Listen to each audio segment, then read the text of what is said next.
In the shadows of ancient Babylon, where towering ziggurats pierced the sky and the Euphrates whispered secrets of forgotten empires, lies one of the most enigmatic tales from Islamic tradition. The story of Hārūt and Mārūt, the fallen angels. These weren't your typical celestial beings glowing with untouchable holiness. No, their saga is a cautionary whirlwind of temptation, forbidden knowledge, and divine punishment that echoes through the ages. Why are they still trapped there, hanging in eternal limbo? And what forbidden arts do they guard? Stick with me as we unravel this mystery step by step, blending Quranic truth with ancient legends that have sparked debates for centuries. Trust me, by the end, you'll be pondering the thin line between heaven and human frailty. Let's rewind to the heavens long before the time of Prophet Solomon, who ruled with wisdom and command over jinn and winds. Up there, the angels gathered in divine assemblies, observing humanity's endless cycle of sin and redemption. They couldn't wrap their ethereal minds around it. Why do these mortals keep disobeying? They'd murmur. If we were in their shoes with all those earthly temptations, we'd stay pure and faithful. Allah, in his infinite wisdom, decided to put that to the test. He commanded the angels to select two of their finest, Hārūt and Mārūt, renowned for their piety and sharp judgment of human flaws. Send them down, he decreed, but equip them with human desires, hunger, thirst, and yes, even lust. Forbid them from idolatry, murder, adultery, and wine. Let's see how they fare. And so, Hārūt and Mārūt descended to earth, landing in the bustling heart of Babylon, a city alive with merchants, mystics, and magic. At first, they excelled.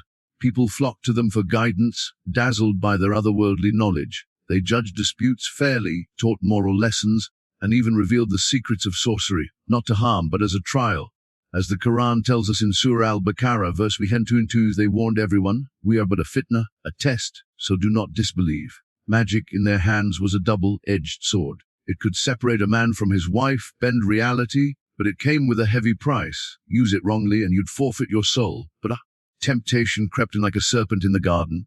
Enter Zura, or Venus, as some call her, a woman of breathtaking beauty, said to rival the stars themselves. Legends paint her as a seductress, perhaps even a manifestation of the planet Venus, glowing with a lure that could ensnare the strongest wills. She approached Hārūt and Mārūt, curious about their powers, and soon their human urges stirred. They fell for her hard. To win her favor, she demanded proofs of their devotion. First, she tempted them with wine, that forbidden elixir that clouds the mind. They resisted at first, but desire won. They drank, their inhibitions melting away. Emboldened, Zura pushed further. Worship my idol just once. Idolatry, the ultimate betrayal for beings from heaven. Yet, in their haze, they bowed before the false god, their angelic purity cracking. But the sins didn't stop there. A poor man stumbled upon their secret rendezvous, threatening to expose them. Panicked, they murdered him, silencing his cries forever. And finally, they succumbed to adultery, sealing their fall from grace. In that moment of regret, as shame washed over them, they realized the gravity of their actions. They had committed every prohibition Allah had set. Divine justice was swift. Allah confronted them. You who judged humans so harshly, look at yourselves now. He offered a choice: punishment in this world or the hereafter. Fearing the eternal fires of hell, they chose the earthly torment, hoping for mercy on Judgment Day. And so, they were chained and hung upside down in a deep well in Babylon. Some say it's a pit hidden beneath the ruins, others whisper it's a mystical prison between worlds. There they remain, suspended in agony, their bodies twisted, teaching the arts of magic to anyone daring enough to seek them out. But with a catch, they always warn. This knowledge is a trial, use it, and you disbelieve. It's said that even today, in the quiet nights of Iraq's ancient lands, echoes of their teachings float on the wind, luring the curious into forbidden realms. Now, why are they still trapped? That's the heart of the mystery. According to the legends, their punishment is ongoing. A reminder that no one, not even angels given human form, is immune to temptation. It's not just about their sins, it's a divine lesson for us all. The Quran doesn't detail their fall. It focuses on the magic they taught and the mischief it caused, like sowing discord in marriages. Scholars debate the authenticity of the fuller tale. Some call it Israeliyat, stories borrowed from Jewish and Christian law, not core Islamic canon.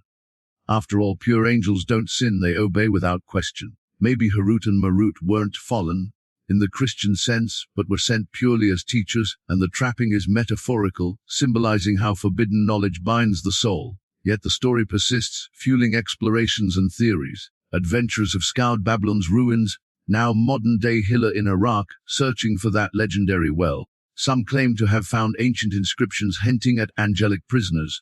Others link it to astrology, with Zura becoming the planet Venus, a celestial echo of her role. In Sufi traditions, it's a parable about the dangers of ego and desire. Imagine if angels could stumble, what chance do we have without vigilance? As we close this chapter, think about it. The forbidden knowledge they guard isn't just spells and incantations, it's the wisdom that power without piety leads to ruin. Are Hārūt and Mārūt still whispering secrets from their Babylonian prison, waiting for the end times to be released? Or is their trap a mirror for our own hidden vices? If this tale has you hooked on ancient mysteries, drop your thoughts in the comments. What do you believe happened? Like, subscribe, and join me next time for more dives into the unseen. Until then, stay curious but beware the temptations that lurk in the shadows. Peace.